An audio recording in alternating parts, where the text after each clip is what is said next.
Hello students, welcome to knowledge etude maths. आज हम solve करने जा रहे हैं class 10th RS Aggarwal new edition chapter 2 polynomial से एक्सरसाइज 2A का क्वेश्चन नंबर 7 और 8। क्वेश्चन 7 में कह रहा है और 8 में आपसे बोल रहा है find the zeros of the following quadratic polynomials and verify the relationship between the zeros and coefficients. आपको ये दो क्वाड्रेटिक इक्वेशंस दिए हुए हैं, पॉलिनोमियल इक्वेशंस हैं, इनके जीरोज फाइंड करने हैं, देन इसके बाद इन्हें वेरीफाई करना है जीरो और कोफिशिएंट्स के बीच के रिलेशन को। 7 नंबर क्वेश्चन को पहले स्टार्ट करते हैं सॉल्व करना। इक्वेशन है आपका जो कि इसे हम मान लेते हैं पॉलिनोमियल ऑफ एक्स की वैल्यू दी हुई है 2x square minus 11x plus 15। अब आपका ये जो इक्वेशन गिवन है इसमें आपको जीरोस फाइंड करने हैं। जीरोस फाइंड करने का मतलब होगा कि यहाँ पर जो स्क्वायर है, मतलब आपका जो स्क्वायर इक्वेशन होता है क्वाड्रेटिक इक्वेशन, उसके दो जीरोस होते हैं। तो इसके हम दो जीरोस यहाँ पर हमको पता है इसके दो जीरोस होते हैं और इसको आप मान लीजिए कि अल्फा और बीटा इसके दो जीरोस हैं। तो जीरोस फाइंड करने का बहुत इजी मेथड है, इसको आप स्प्लिटिंग मेथड से फाइंड कर लीजिए। तो कैसे फाइंड करते हैं? जीरोस वो होते हैं जो गिवन इक्वेशन को क्या कर देते हैं, जीरो कर देते हैं, यानी गिवन पॉलिनोमियल इक्वेशन को जीरो कर देते हैं, वो आपके क्या होते हैं, जीरोस होते हैं। यानी अल्फा और बीटा यहाँ पर जो जीरोस आएंगे, यहाँ पर वो वैल्यूज जो आएंगी दोनों आपकी इस इक्वेशन में रखेंगे तो वो जीरो कर देता है। इसीलिए जीरोस फाइंड करने के लिए जब भी आप फाइंड करेंगे तो पॉलिनोमियल ऑफ एक्स को आप जीरो मान के सॉल्व करेंगे। फिर आप यहाँ पर इसको फैक्टराइज करते हैं। पी ऑफ एक्स की वैल्यू क्या है, 2x स्क्वायर माइनस 11x और प्लस 15 इज इक्वल टू 0। तो अब हमको यहाँ पर जैसा कि आपको पता है जो स्क्वायर वाला टर्म होता है कॉन्स्टेंट टर्म का मल्टीप्लाई करते हैं तो 15 टू द 30 आया है। तो अब ये जो 30 है हमें 30 का ऐसा फैक्टर करना है कि आपका जो है वहाँ पर 11 आए, मतलब 30 का फैक्टर ऐसा करना है कि आपका वो जो दो फैक्टर बने वो आपका क्या है, 11 आए। क्या करने पर, ऐड करने पर 11 आए और उसका साइन क्या हो, नेगेटिव में हो। तो 30 का फैक्टर क्या क्या हो सकता है, तो किसी का भी फैक्टर हम ऐसे फाइंड कर सकते हैं। इसको पहले आप फैक्टराइज कर लीजिए। जब आप फैक्टराइज करेंगे 3 5 ज़ा 15 यानी 5 1 ज़ा 5, यानी कि इसके 2 3 और 5 ये फैक्टर्स आए हैं। ठीक है, अब आप चेक करके देखेंगे यहाँ पर कि ऐसे कौन से दो फैक्टर्स हैं जिनका सम करने पर क्या है, 11 आए। तो यहाँ पर जो आपका ये प्लस साइन है ये शो करता है कि सम करने पर लाना है वैल्यू को, और क्या लाना है, 11 लाना है। तो 3 2 ज़ा 6 है और ये 5 है। क्या 6 और 5 का सम जो है वो 11 होता है? यस। और 6 और 5 का मल्टीप्लाई भी 30 होता है, यानी हमें फैक्टर मिल गए 6 और 5। तो अब हम यहाँ इसका फैक्टर करते हैं। 2x square minus 6 plus 5x plus 15 is equal to 0। अब ब्रैकेट को ओपन करते हैं क्योंकि 6 और 5 तो 11 ही हो जाता है। तो 2x स्क्वायर माइनस इसका x के साथ मल्टीप्लाई होगा 6x और plus minus minus 5x plus 15 is equal to 0। अब 2 और x दोनों में होल कॉमन है, यहाँ पर सिर्फ x बच रहा है और यहाँ पर माइनस में 3 बच रहा है। -5 यहाँ पर भी कॉमन लेंगे तो इसमें भी x माइनस 3 बच रहा है और is equal to 0। x minus 3 whole common है तो यहाँ पर 2x minus 5 is equal to 0 आ रहा है। देयरफॉर 1 बाई 1 वैल्यूज़ को आप क्या करेंगे, 0 के इक्वल लिखेंगे। तो x minus 3 is equal to 0, तो x इज इक्वल टू 3 आ रहा है यहाँ पे। और इसके अलावा 2x minus 5 is equal to 0, तो 2x is equal to 5 and x is equal to 5/2 आ रहा है। तो आपके ये दोनों जीरोस आ गए, इन्हें आपने अल्फा और बीटा मान के सॉल्व किया था, मतलब आपने माना था कि दो जीरोस जो आपके हैं वो अल्फा और बीटा है। तो यही वो जीरोस हैं जो आपको क्वेश्चन में फाइंड करने थे कि इनके जीरोस फाइंड करने हैं। तो आपके जीरोस तो आ गए, यानी एक आंसर तो आपका आ गया है, लेकिन आपको अब वेरीफाई भी करना है। क्वेश्चन में कह रहा है कि जीरोस फाइंड करने इक्वेशन के जो कि आपने निकाल दिए हैं, और साथ ही साथ वेरीफाई भी करना है इनके जीरोस और कोफिशिएंट्स के बीच के रिलेशनशिप को। तो वेरिफिकेशन को मैंने आपको एक फॉर्मूले से सॉल्व करवाया था, मतलब वेरीफाई करने का तरीका क्या होता है कि ज़ीरोज़ का सम कर देते हैं तो आपका जो है वो इनके कोफिशिएंट्स के इक्वल होता है। किसके इक्वल होता है, देखिए आपका फॉर्मूला होता है sum of zeros is equal to होता है -b/a। यहाँ पर b क्या है और a क्या है, जैसा कि आपका ये क्वाड्रेटिक इक्वेशन है तो क्वाड्रेटिक इक्वेशन में ax square square plus B X plus C, यही एक स्टैंडर्ड फॉर्मेट होती है। तो बी क्या होता है, कोफिशिएंट ऑफ एक्स होता है, और ए क्या होता है, कोफिशिएंट ऑफ एक्स स्क्वायर होता है। तो यहाँ पर आप लिख सकते हैं कि B is the coefficient of X and A is the coefficient of X square. ठीक है, तो अब हम यहीं पे इसी को वेरीफाई करने के लिए यहाँ पर रखते हैं सम ऑफ ज़ीरोज़ यानी ये जो अल्फ़ा और बीटा, ये जो आपने दो ज़ीरोज़ माने थे, इनका सम क्या आना चाहिए, माइनस बी अपॉन ए के इक्वल आना चाहिए, तभी ये प्रूफ हो पाएगा, वेरीफाई हो पाएगा कि जो हमने ज़ीरोज़ फाइंड किए वो सही है या नहीं। अल्फ़ा यहाँ पे 3 है और बीटा यहाँ पे 5/2 है, is equal to minus B upon A. तो आपका इस इक्वेशन में, जैसा कि ये आपका क्वाड्रेटिक इक्वेशन है क्योंकि ये स्क्वायर है ना, तो अगर आप इससे कंपैरिजन करेंगे जो आपकी गिवन इक्वेशन है, तो यहाँ पर ये आपका ए हो जाएगा, ये आपका बी हो जाएगा और ये आपका सी हो जाएगा। मीन्स इस जगह पर अगर आप देखेंगे तो ए की वैल्यू इस इक्वेशन में कितनी है, 2 है, बी की वैल्यू कितनी है, -11 है, और सी की वैल्यू है 15 +15। तो अब आप इसे सॉल्व करेंगे, बी की वैल्यू है -11, ठीक है, माइनस में 11 है अपॉन ए की वैल्यू कितनी है, 2 है। तो अब इसको हम लोग सॉल्व करेंगे एलसीएम लेके यहाँ पर, क्योंकि यहाँ के डिवाइड में 1 मान लेते हैं। तो ये हो जाएगा आपका 3 × 2 + 5 is equal to minus plus 11/2। Therefore 3 × 2 = 6 + 5/2 is equal to 11/2। Therefore 6 और 5 क्या होता है, 11/2, और ये आपके इक्वल हो रहा है 11/2 के। इसका मतलब है कि सम ऑफ ज़ीरोज़ तो वेरीफाई हो गया है। अब एक और कोफिशिएंट्स होते हैं, और कोफिशिएंट्स और ज़ीरोज़ के बीच में रिलेशन होता है, वो होता है इनके प्रोडक्ट का भी। तो प्रोडक्ट ऑफ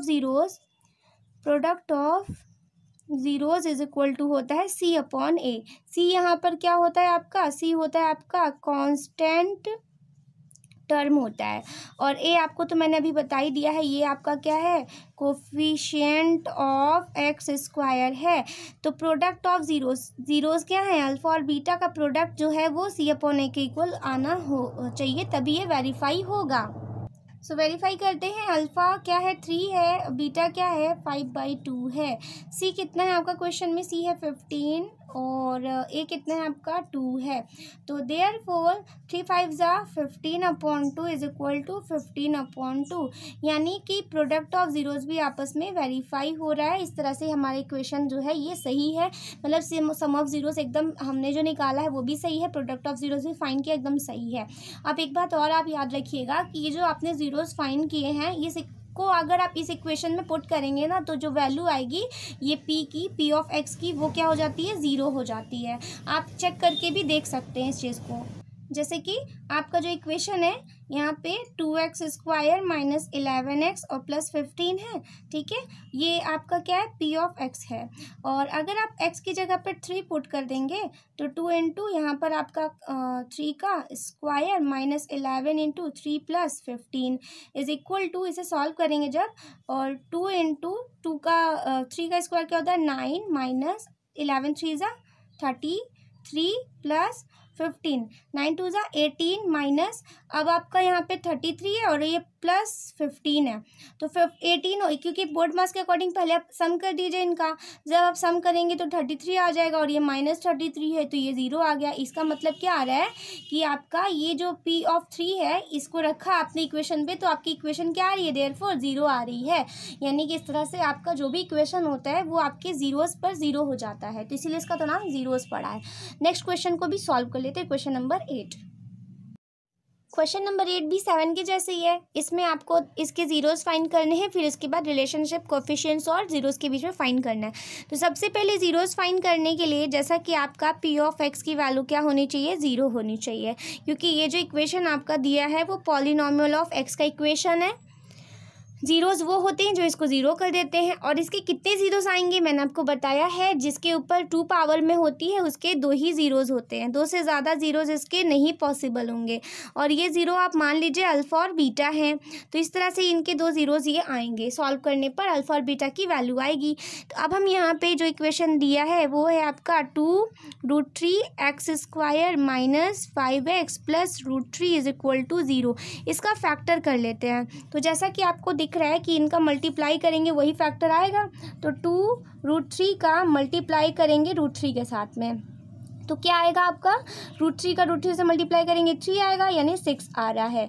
तो यहाँ पर आपको क्या करना है, 6 लाना है, वो भी ऐड करके लाना है, और उसके बाद वैल्यू 5 आनी चाहिए। 6 का ऐसा फैक्टर करना है आपको जिसकी वैल्यू प्लस करने पर क्या आए, आपकी 5 आए। तो कैसे 6 का फैक्टर करते हैं, तो 2 × 3 कर सकते हैं। 2 और 3 6 के फैक्टर होते हैं, जिनको आप ऐड करते हैं तो क्या आता है, 5 ही आता है। 2 और 3 इसके 2 फैक्टर हो गए। तो यहाँ पर आप लिख सकते हैं 2√3x² माइनस 3 और 2, ये 2 फैक्टर है इसके, 3 + 2 + √3 = 0। अब यहाँ पर आपका क्या हो जाएगा, ब्रैकेट ओपन कर लीजिए, यहाँ पे x है, तो 2√3x² minus 3x + 2 minus minus, यहाँ पे भी -2x + √3 = 0, क्योंकि माइनस है ये प्लस है तो यहाँ पे माइनस हो जाएगा। अब हम क्या करते हैं यहाँ पे, चलिए अब इसमें कुछ चीज़ें कॉमन लेते हैं। एक्स तो कॉमन आपको दिख रहा होगा क्लियरली, नो प्रॉब्लम। इसके अलावा अगर आप ध्यान से देखें यहाँ पे थोड़ा सा, इसको मैं ऐसे लिख लेती हूँ यहाँ पे, 3 को मैं अगर √3 × √3 लिखूँ तो कोई प्रॉब्लम आपको नहीं होनी चाहिए, और ये -2x और ये + √3 = 0, क्योंकि 3 को मैं √3 × √3 लिखूँगी तो 3 ही तो आएगा। अब आपको कॉमन दिख रहा होगा कि x भी कॉमन है और एक √3 दोनों में कॉमन है, तो ये √3 और x मैं कॉमन ले लेती हूँ। यहाँ पर बचेगा मेरा एक 2 और एक x बचेगा, माइनस में √3 बचेगा। अगर मैं यहाँ पे -1 कॉमन ले लूँगी तो इसमें भी आपका 2x - √3 कॉमन बचेगा, तो 2x - √3 दोनों में होल कॉमन हो जाएगा, और यहाँ पर आपका बचेगा √3x - 1 = 0। 1 बाई 1 इसको हम 0 के इक्वल पुट करेंगे, तो 2x - √3 = 0, 2x = √3, x = √3/2। ऐसे ही आप √3x - 1 = 0 रखेंगे, √3x = 1, तो x = 1/√3। इस तरह से आपके x के 2 ज़ीरोज़ आ रहे हैं, मतलब यहाँ पे आपके 2 ज़ीरोज़ आ रहे हैं, एक √3/2 है जिसे आप अल्फ़ा मान लीजिए, और एक 1/√3 है जिसे आप बीटा मान लीजिए। आपके 2 ज़ीरोज़ आ गए। क्वेश्चन में आपको ज़ीरोज़ फाइंड करने थे, एक तो आपका सॉल्व हो गया। अब आपको वेरीफाई भी करना है इनके रिलेशनशिप को। सो रिलेशन क्या होता है वेरीफाई करने का, सम ऑफ ज़ीरोज़ होता है -b/a और प्रोडक्ट ऑफ ज़ीरो होता है c/a, जहाँ पर ये आपका एक क्वाड्रेटिक इक्वेशन है, ax² + bx + c = 0 से कंपैरिजन करेंगे तो आपको पता चलेगा कि b आपका क्या है, कोफिशिएंट ऑफ x है, और a आपका कोफिशिएंट ऑफ x² है, c आपका कांस्टेंट टर्म है, और a आपका कोफिशिएंट ऑफ x² है। अब आपको यहाँ पर कैसे पता चला कि क्वाड्रेटिक है, क्योंकि यहाँ पे स्क्वायर वाला टर्म दिया हुआ है। तो अब हम यहाँ पर सम ऑफ ज़ीरोज़ करते हैं। ज़ीरोज़ यानी कि अल्फ़ा और बीटा का सम क्या आना चाहिए, -b/a के इक्वल आना चाहिए। अल्फ़ा हमारा आया है √3/2 और बीटा आया है हमारा 1/√3 -b आपका यहाँ पर अगर आप कंपैरिजन करेंगे इस इक्वेशन में तो आपका ये वाला क्या है, a है, ये आपका b है, और ये आपका c है, यानी a आपका है 2/√3, b है आपका -5 और c की वैल्यू है √3। तो अब आपने b की वैल्यू यहाँ रखेंगे तो आएगा -5, और a की वैल्यू कितनी है यहाँ पे आपकी है 2/√3। तो अब आप इसे सॉल्व करिए दोनों इक्वेशन को, तो अब आप यहाँ पर एलसीएम लेंगे तो 2/√3 एलसीएम हो जाएगा। अब इसका आपने जो एलसीएम लिया है, जैसा कि आपका ये √3 है तो √3 से मल्टीप्लाई हो जाएगा, क्योंकि नीचे से डिवाइड ऊपर से मल्टीप्लाई होता है, एंड प्लस आपका ये 2 यहाँ चला जाएगा और √3 इसके डिवाइड में कैंसिल हो जाएगा। अब इसके इक्वल में लाना है आपके -5 क्या माइनस क्या हो जाएगा, +5/2√3 ये लाना है आपको। तो √3 का √3 से मल्टीप्लाई करते हैं तो 3 आता है, और ये आपका +2 हो गया, तो 2/√3 = 5/2√3। ऐड करेंगे तो 5/2√3 इधर भी आ रहा है, 5/2√3 इधर भी आ रहा है, इसका मतलब ये हमारा सम ऑफ ज़ीरोज़ तो वेरीफाई हो गया है। प्रोडक्ट ऑफ ज़ीरोज़ को भी कर लेते हैं, तो प्रोडक्ट यानी कि अल्फ़ा और बीटा का प्रोडक्ट आना चाहिए c/a के इक्वल। अल्फ़ा कितना है आपका, अल्फ़ा है √3/2, बीटा है 1/√3। सी है आपका कांस्टेंट टर्म, उसकी वैल्यू क्वेश्चन में √3 गिवन है। और ए आपका क्या है, यहाँ पर ए की वैल्यू है आपका 2/√3। अब यहाँ √3 से √3 कैंसिल है, इस √3 से ये √3 कैंसिल है। यहाँ आपका बच रहा है 1/2, यहाँ भी आपका 1/2 आ रहा है। तो इस तरह से तो ये भी वेरीफाई हो गया, यानी प्रोडक्ट ऑफ जीरोस भी आपस में इक्वल आ गए। तो ये था हमारा क्वेश्चन नंबर 8। तो क्वेश्चन नंबर 7 और 8 बहुत ईजी क्वेश्चंस थे। और वीडियो कैसा लग रहा है आप ज़रूर बताइएगा, और चैनल को सब्सक्राइब करके बेल आइकन प्रेस कर लीजिएगा, क्योंकि इसके बाद जो भी आपके लिए मैं वीडियो बनाऊंगी RS अग्रवाल के सॉल्यूशन को, तो आपको नोटिफिकेशन मिलेगा, इसलिए आपको बेल आइकन प्रेस ज़रूर करना है। तो इस वीडियो में बस इतना ही। Thank you so much for watching.